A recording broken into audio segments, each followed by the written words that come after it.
நமக சாம்பிராணி அகதீசாய நமக ஓம் அகதீசாய நமக அகதீசாய நமக ஓம் அகதீசாய நமக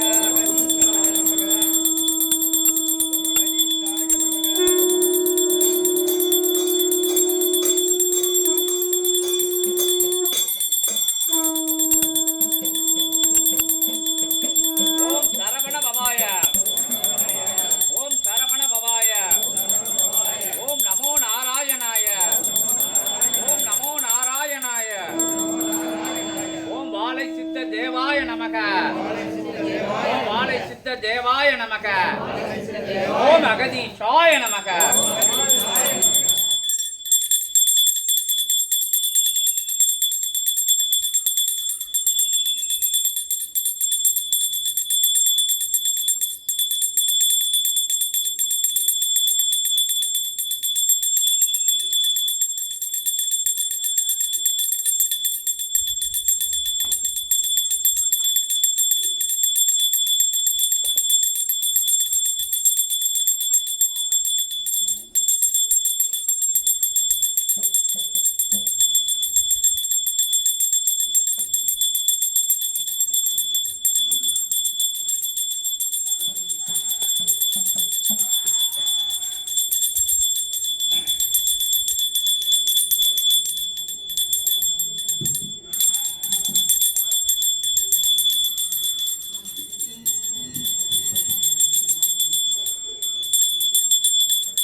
ஓம் அகதீஷாய நமக ஓம் நமோ நாராயணாய ஓம் நமோ நாராயணாய ஆதி நாராயணாய ஓம் நமோ நாராயணாய சத்ய நாராயணாய சபையமர்ந்த நாராயணாய அவதார நாராயணாய கல்கி நாராயணாய சரவண பவாய சரவண பவாய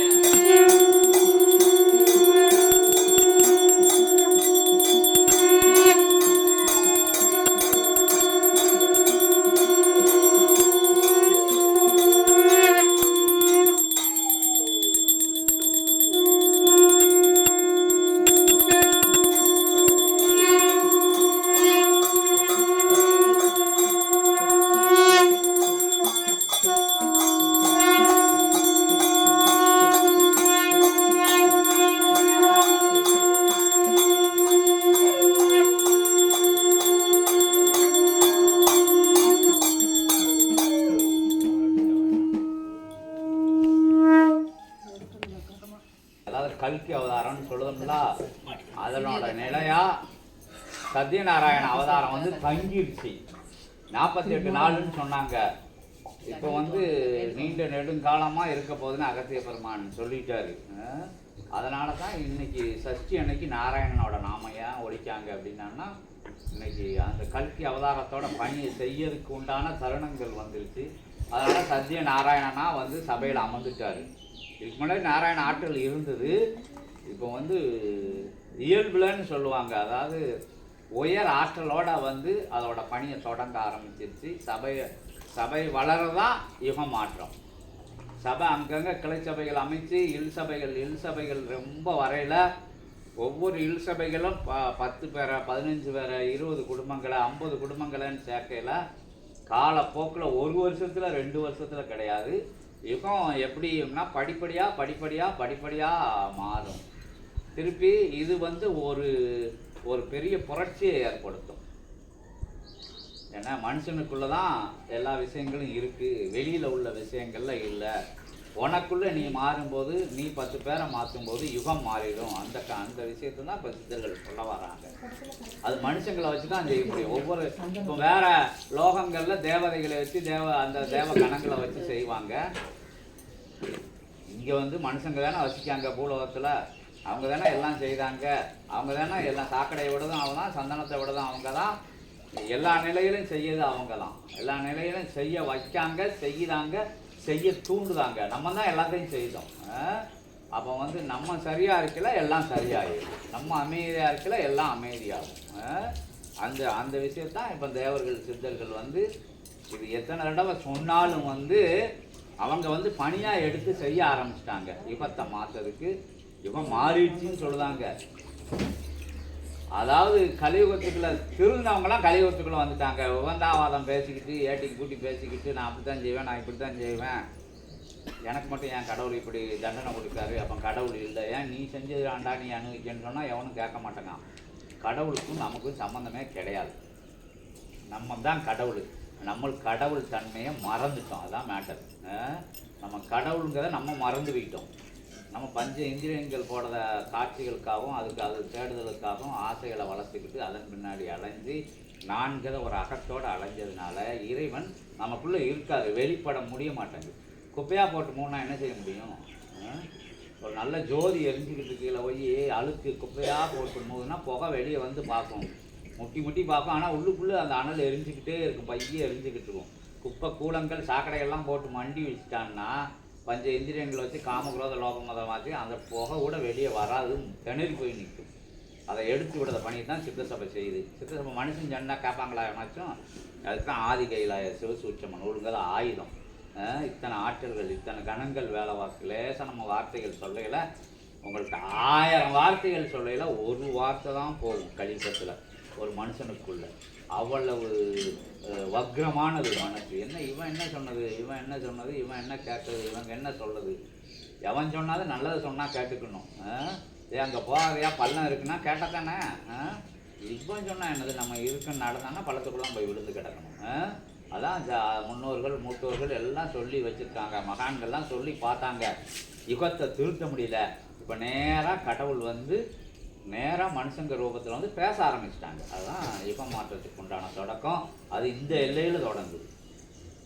அதை எல்லாரும் ஏற்றுக்கணும். இங்கே வர்றதவங்க ஏற்றுக்கிட்டா தான் இங்கே வர்றதுக்கு பிரயோஜனம். இல்லைன்னா ஒரு பிரயோஜனம் கிடையாது. எத்தனை தடவை வந்தாலும் சரி, முக்கி வந்தாலும் சரி, 300 தோப்பு கரணம் போட்டாலும் சரி, ஒன்றும் ஆகாது. சரி சொல்லுது சரி அப்படின்ட்டான்னா உங்கள் வீடு சுபிட்சம் ஆயிடுச்சுன்னு வச்சுக்கணும். முதல்ல ஆகாது, கொஞ்சம் நாள் போடுங்க. ஏன்னா செஞ்ச விஷயங்கள் இருக்குல்ல, கழுகணும்ல. இந்த பாத்திரத்தில் என்னெல்லாம் போடுதோம், அது இது எத்தனையோ கெமிக்கலை போட்டு கழுவி தான் வெள்ளையாக வர வைக்க வேண்டியது இருக்குது. அது மாதிரி நம்மளையும் வெள்ளையாக்கிறதுக்கு நம்ம மனசை போட்டு தொலைக்கணும். தொலைக்கு பார்க்கல நம்மகிட்ட இருக்கிற குறைகள் விளையலை நிறைகள் எல்லாம் வெளிப்படும். அப்போ நம்மளை பார்த்து பிள்ளைகள் திருந்தும். அப்போ வந்து அந்த குடும்பம் சுபீட்சமாகும். கணவனை பார்த்து மனைவி மாறி, மனைவியை பார்த்து கணவன் மாறி, 2 பேருக்குள்ள கோபதாபங்கள்லாம் மாறையில் அங்கே ஐஸ்வர்யங்கள் பெருகும். என்ன அதை பார்த்து பிள்ளைகளும் வந்து மாறும். அப்போ வந்து சொந்தக்காரங்கன்னு சொல்லுறவங்க கொஞ்சம் பயப்படுவாங்க. இல்லைன்னா அங்கே போனோன்னா ஒரே பிரச்சனையாக தான் இருக்கும். அவங்க வேறு கொண்டு வந்து 2 பிரச்சனையை போட்டு போயிடுவாங்க. பக்கத்து வீட்டுக்காரங்க வந்து 4 பிரச்சனையை போட்டு போயிடுவாங்க. ஏன்னா அவங்க எரியுதுன்னு தெரிஞ்சால் அள்ளி போட்டுக்கிட்டே இருப்பாங்க. அதனால் நம்ம எச்சரிக்கையாக, நீங்கள் எச்சரிக்கையாக, நம்ம எச்சரிக்கையாக இருக்கக்கூடணும். எல்லா வீட்லையும் வரத்தான் செய்யும். வினைநிலைகள்னால பிரச்சனைகள் வராமல் இருக்காது. படிப்படியாக ஆகணும். படிப்படியாக 1 வருடம் கூட எடுத்துக்கணும். சித்தசபையோட தொடர்பில் இருக்கல. இங்கெல்லாம் இருக்காங்க தம்பதிகள், சண்டை ஓட்ட தம்பதிகள், காய்ச்சா மூச்சான்னு கூப்பாடு ஓட்டு எனக்கு வேண்டான்னு சொன்ன தம்பதிகள்லாம் இங்கே இருக்கு, சந்தோஷமாக இருக்காங்க. எல்லா விஷயத்தையும் நிறைவாக செஞ்சுக்கிட்டு இருக்கு சபை. அந்த நிறைவுக்குள்ளே எல்லாரும் கலந்துக்கோங்க. இங்கே என்ன நடக்கு, அங்கே என்ன நடக்கு, அவனுக்கு என்ன நடக்கு, இவனுக்கு என்ன, அது நமக்கு தேவையில்லை. சித்தனுக்கும் சீடர்களுக்கும் நேரடியாக தொடர்பு. அந்த சீடனோட வீட்டில் என்ன நடக்கு, இவன் வீட்டில் என்ன நடக்கு, இவன் எத்தனை வருஷமாக வாரா, அதுக்குள்ளே நம்ம போகவே கூடாது. நேரடி தொடர்பு தான் அங்கே.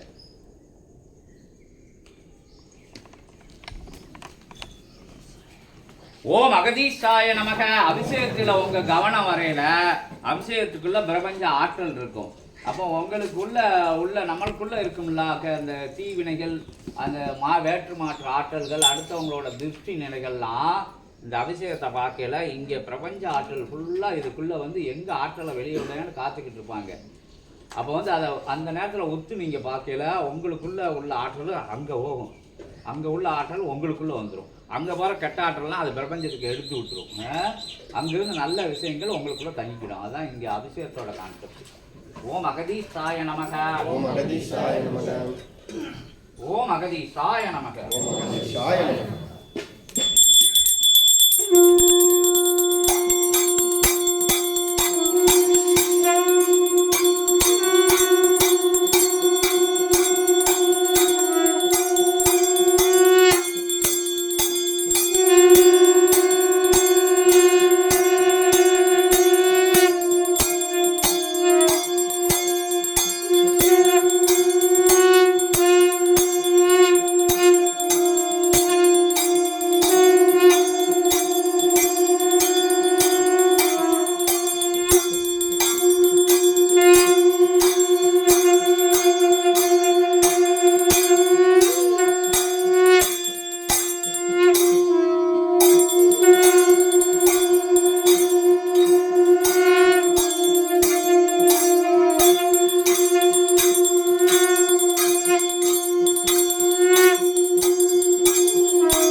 போற்றி, மின்னல் தீர்க்கும் கணபதியே போற்றி, துன்பம் தீர்க்கும் கணபதியே போற்றி, தூயவனே போற்றி, ஐஸ்வர்யம் அருள்பவனே போற்றி, அனைத்துமாய் அமர்ந்தவனே போற்றி, அற்புதம் நிகழ்த்துபவனே போற்றி, பிரபஞ்ச ரூபனே போற்று, ஒட்டுமொத்த கணங்கள் ஒட்டுமொத்த கண நாயகனின் ஆற்றலை ஒருங்கே பெற்றவனே போற்றி போற்றி. ஓம் நமோ நாராயணாய, சரவண பவாய, சரவண பவாய.